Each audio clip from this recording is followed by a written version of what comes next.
राधा कृष्ण का चमत्कारिक मंदिर जहां अपने आप बंद होता है और खुलता है दरवाजा।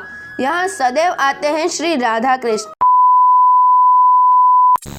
हेलो दोस्तों, मैं हूँ गायत्री और आप सबका स्वागत है सीक्रेट गायत्री पर। आज हम एक पवित्र, अद्भुत, पावन और रहस्यमय भूमि के बारे में बात करने वाले हैं।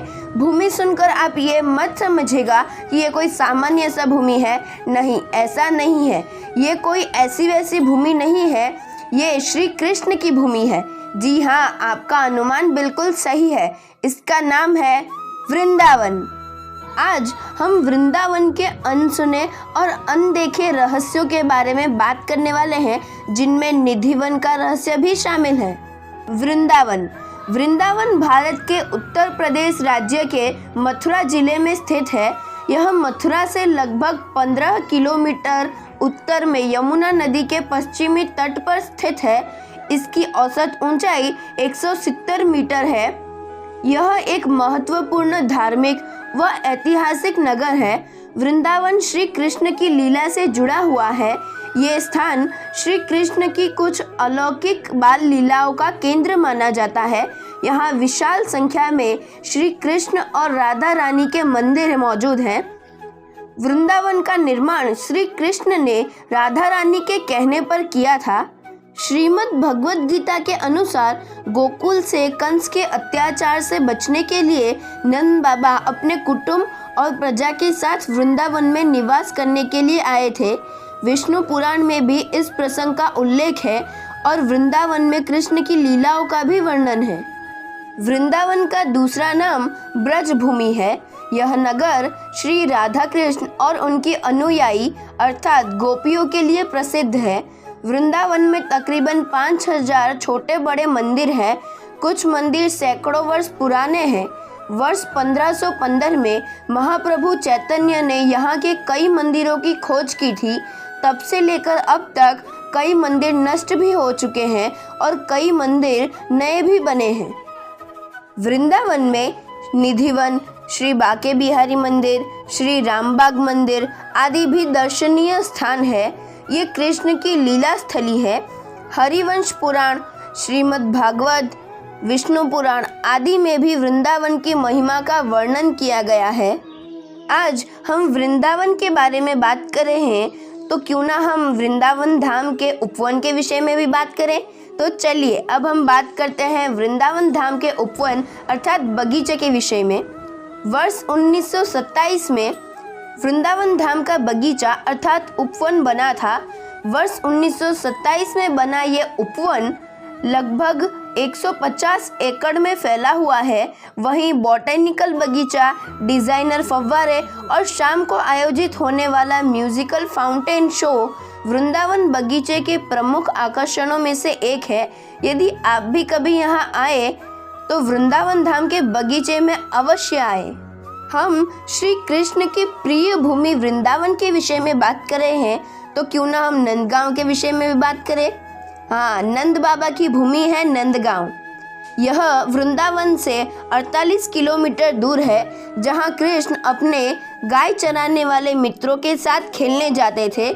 और ये राधा की गृहनगर बरसाना से 20 किलोमीटर और श्री कृष्ण के मूल गांव गोकुल से लगभग 65 किलोमीटर दूर है।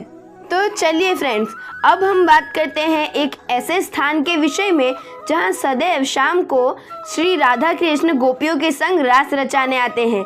जी हाँ, हम बात करने वाले हैं निधिवन के विषय में। निधिवन में तुलसी का हर पेड़ जोड़े में है और यह राधा कृष्ण के जोड़े को दर्शाता है। इसके पीछे ये भी मान्यता है कि जब राधा संग कृष्ण वन में रास रचाते हैं, तब यही जोड़ेदार पेड़ गोपियां बन जाती है और जैसे ही सुबह हो जाती है तो सब फिर तुलसी के पेड़ में परिवर्तित हो जाते हैं। साथ ही एक अन्य मान्यता यह भी है कि इस वन में लगे जोड़े की तुलसी की कोई भी एक डंडी भी नहीं ले जा सकता, क्योंकि ये राधा कृष्ण के जोड़े को दर्शाता है। निधिवन में पेड़ों पर दिन भर बंदर और पक्षियों का समूह रहता है, किंतु इन पेड़ों पर एक भी घोंसले नहीं है और शाम होते ही सारे पशु पक्षियां जानवर सभी निधिवन से बाहर चले जाते हैं। यहाँ तक कि यहाँ निधिवन में शाम की आरती के पश्चात किसी पुजारी या भक्तों को परिसर में और निधिवन में प्रवेश करने की अनुमति नहीं है, क्योंकि ऐसा माना जाता है कि जो कोई भी व्यक्ति रात्रि में निधिवन में जाने का प्रयास करता है, श्री राधा कृष्ण के रास को देखने का प्रयास करता है, वो व्यक्ति या तो अंधा हो जाता है, या तो उसकी मृत्यु हो जाती है, या फिर वो अपना मानसिक संतुलन खो बैठता है। निधिवन की मान्यता है कि यहाँ आज भी हर रात राधा कृष्ण गोपियों के संग रास रचाते हैं।